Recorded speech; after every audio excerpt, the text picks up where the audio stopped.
प्रेरणास्पद कथाएं YouTube channel पर मैं धनंजय जैन आप सभी का हार्दिक अभिवादन करता हूं। छोटी सी कहानी, डीजे की जुबानी।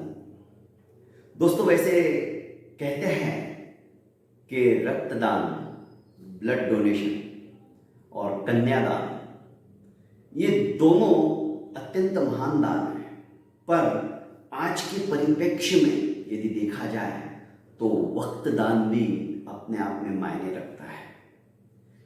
आज की कहानी चार दोस्तों की कहानी है, क्योंकि दोस्तों के बिना ये जिंदगी अधूरी है।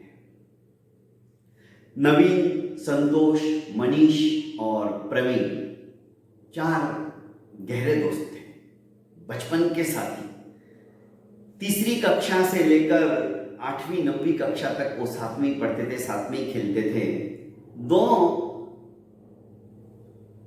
एक दूसरे के प्रति निकटता होने के कारण से नवीन और संतोष की वे मनीष और प्रवीण को कहते थे कि यार तुम्हारे मम्मी पापा को कह दो ना, वो हमारे इधर ही हमारे मोहल्ले में ही घर ले ले, तो हम चारों इकट्ठा रहेंगे, तुमको आने में बहुत देरी हो जाती। ऐसी छुटपुट बातें होती थी, पर मनीष और प्रवीण कहते थे तुम जब भी आवाज देते हो हम भाग कर आते हैं ना, उसमें कोई देरी नहीं करते। 17 काम रहे, कुछ ना कुछ बहाना करके तुम्हारे पास हम आ जाते। दोस्ती इसे ही तो कहते हैं दोस्तों। खैर, एक दिन उन चारों ने 25-25 रुपया इकट्ठा किया। 100 रुपए इकट्ठे हो गए और चारों अपने उस शहर के सबसे अच्छे होटल में खाना खाने के लिए चल दिए। वेटर का नाम भोला था, उसने ऑर्डर लिया और सबको खाना खिलाया। भोला उन चारों की दोस्ती देखकर अत्यधिक प्रभावित हुआ। वो बार बार आके खड़ा हो जाता था और हाथ जोड़ के कहता था, मालिक कुछ और लाऊं क्या, ठंडा गरम, आपकी क्या इच्छा है। पर बड़ी मुश्किल से इन चारों ने मिलकर 100 रुपए इकट्ठा किया था। आराम से उनका खाना चारों का हो चुका था, पहले जमाने की बात है। चारों ने एक प्रतिज्ञा की कि देखो आज 1 जनवरी है, आज से ठीक 15 या 20 साल के बाद, जो भी अपन चारों मिलकर डिसाइड करते हैं, तुम जैसा बोलोगे वैसा, 15 या 20, सभी ने कहा नहीं 15, 20 साल बहुत हो जाते हैं, क्योंकि अभी बोर्ड के एग्जाम, उसके बाद में कौन कहाँ चला जाएगा पढ़ाई के लिए बोल नहीं सकते, फिर सेटल होंगे, नौकरी लगेगी, जो भी है, तो 15 साल भी मेरे हिसाब से ज्यादा हो जाएगा। 10 साल के बाद हम मिलते हैं। नहीं, 15 भी नहीं, 10 भी नहीं, 20 साल ही सही रहेगा।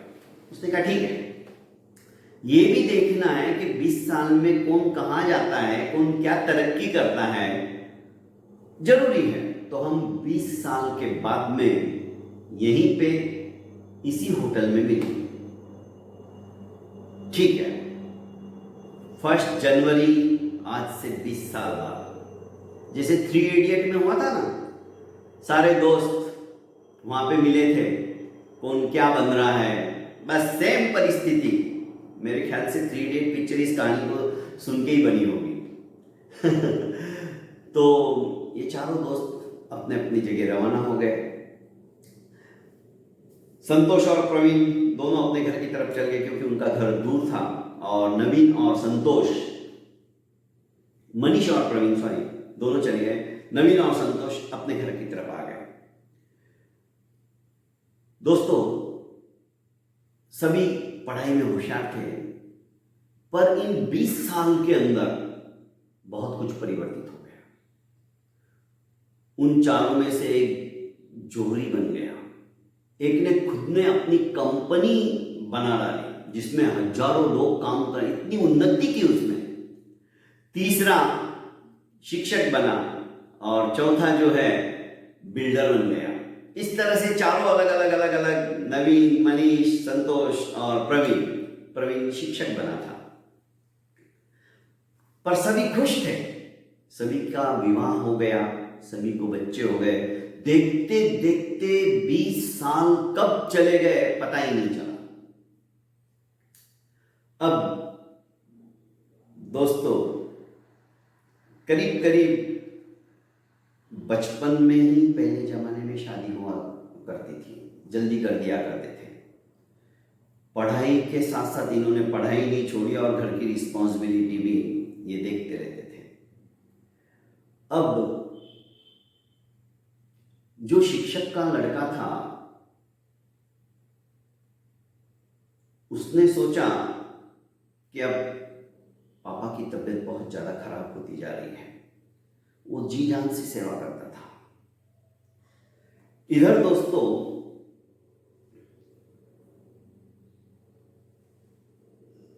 इन चारों ने विचार किया कि अब तो नक्शा बदल गया है पूरे शहर का। जो होटल जिसमें उन्होंने खाना खाया था ना, वो होटल अब 5 स्टार होटल बन चुकी थी। सब एक दूसरे से दूर थे, किसी ने किसी की खबर ही नहीं ली। सब अपने अपने काम धंधे में और परिवार के अंदर व्यस्त हो चुके थे।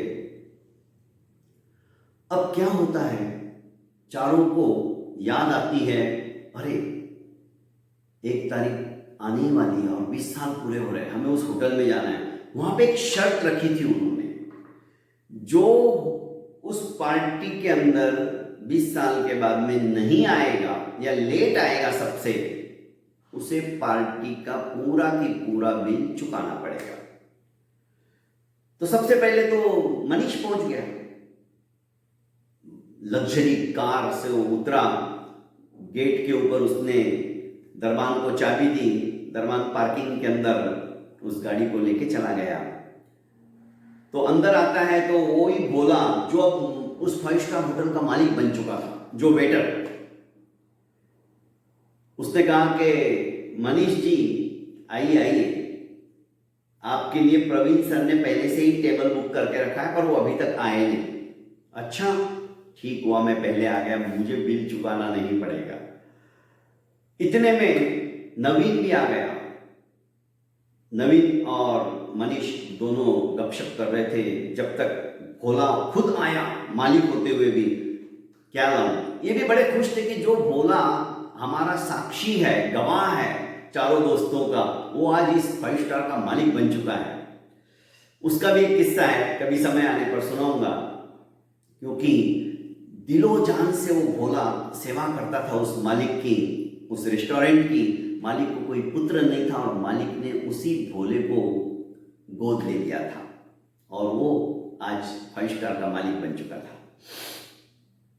उसने अपने बलबूते पर इतना बड़ा होटल खड़ा कर दिया था, क्योंकि उसका व्यवहार ही ऐसा था।